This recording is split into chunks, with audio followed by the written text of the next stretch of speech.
Bonjour à toutes et à tous, je vais vous présenter aujourd'hui l'outil d'analyse et de diagnostic des eaux claires parasites développé par Aquarie grâce à l'intelligence artificielle. Cet outil est librement accessible et utilisable et si vous n'êtes pas déjà sur la page en question, vous pouvez retrouver le lien en description ou en commentaire.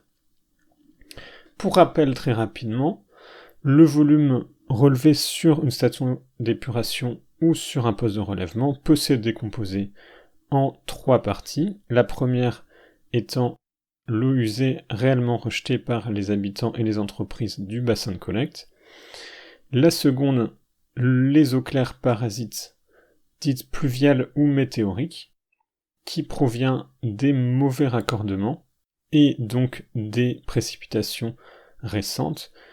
Et enfin, les eaux claires d'infiltration, qui sont issues, comme leur nom l'indique, de l'infiltration d'eau dans le sol en raison du mauvais état des canalisations et de fissures notamment.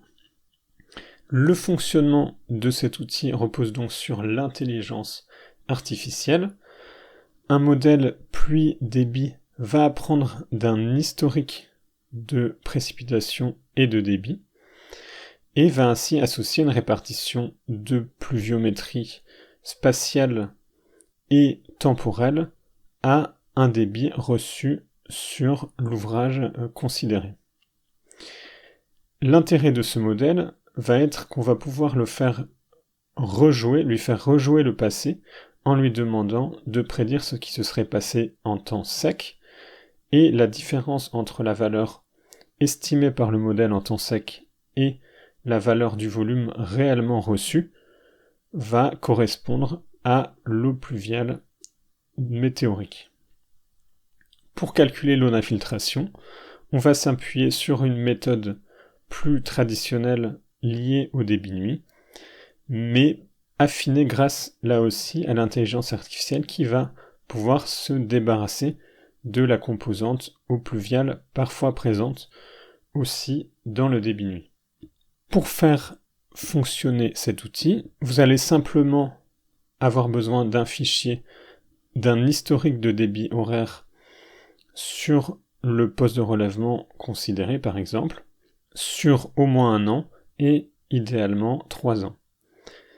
Vous allez aussi devoir indiquer une latitude et longitude approximative au moins pour que l'outil puisse rapatrier automatiquement la pluviométrie à partir d'une base de données libre proposée par l'Institut ECMWF, qui est un centre européen qui regroupe les grands instituts nationaux tels que Météo France.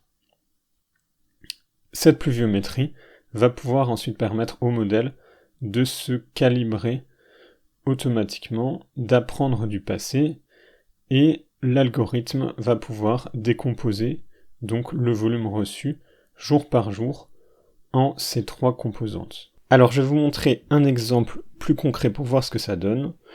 Donc ici, je vais choisir une station d'épuration à Melbourne qui propose ces données de manière librement utilisable, mais de manière générale, cet outil ne fonctionnera que en France métropolitaine pour aller rapatrier les précipitations. Donc c'est ici une exception. Donc dans un premier temps, on va pouvoir aller voir en dessous les spécifications qu'on veut avoir pour notre fichier de débit. Donc pour la première colonne, on a besoin d'une date et d'une heure. Donc plusieurs formats sont acceptés. Le fichier peut être sous format CSV ou sous format Excel. Et on doit donc avoir un débit heure par heure et non un index qui s'incrémente sur la deuxième colonne. Peu importe l'unité de ce débit, l'essentiel étant qu'il reste homogène sur toute la période. Je vais vous montrer un fichier que j'ai préparé. Donc voici à quoi ça ressemble. Une colonne date, une colonne débit, intitulée de cette manière, et avec l'un des formats qui correspond à celui donné en exemple dans la description. Ici, le débit est en mètres cubes par seconde, mais comme je vous le disais, ça pourrait tout à fait être en mètres cubes heure ou autre unité plus exotique tant qu'elle reste la même sur toute la série.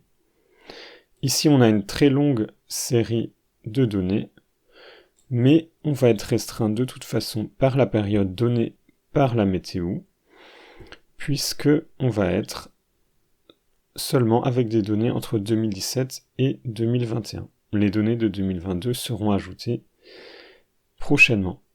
Donc on a juste soit à faire glisser notre fichier dans cette zone, ou alors à aller le chercher à l'aide de parcourir.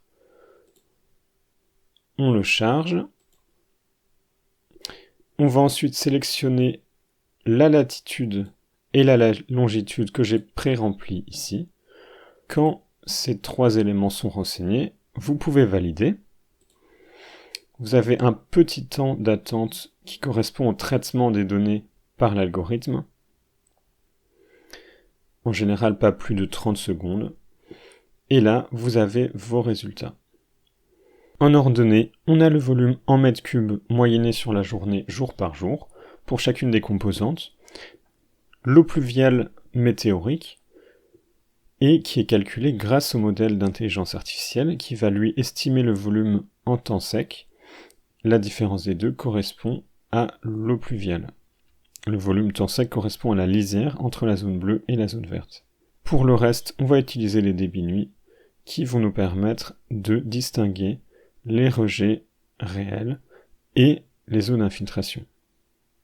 On va pouvoir également zoomer pour avoir plus de détails sur certaines zones et on constate que, sans surprise, lorsqu'on a d'importantes précipitations, on va avoir des zones où on a un volume d'eau pluviale qui va être beaucoup plus élevé. On peut réinitialiser et ensuite, pour cette partie à droite, il s'agit du bilan annuel pour avoir une répartition plus globale et on peut choisir l'année pour afficher ce qu'il ressort de cette analyse. On a également la possibilité de modifier le ratio entre le volume d'eau sanitaire reçu la nuit et le volume quotidien moyen en eau sanitaire également, donc c'est-à-dire toujours cette zone verte, les rejets réels. Et selon cette clé de répartition, évidemment, on n'aura pas la même part d'eau d'infiltration dans le débit nuit. Donc classiquement, on peut prendre une estimation de 15%. On voit qu'en modifiant ce ratio, on va faire bouger le volume d'eau claire parasite d'infiltration. On a l'impression que c'est plus ou moins linéaire, mais ce n'est pas le cas. On peut voir que ces puits se creusent lorsqu'on a un ratio très élevé et qu'ils s'aplanissent lorsqu'on a un ratio beaucoup plus faible. À partir de ces graphiques, vous pouvez aussi enregistrer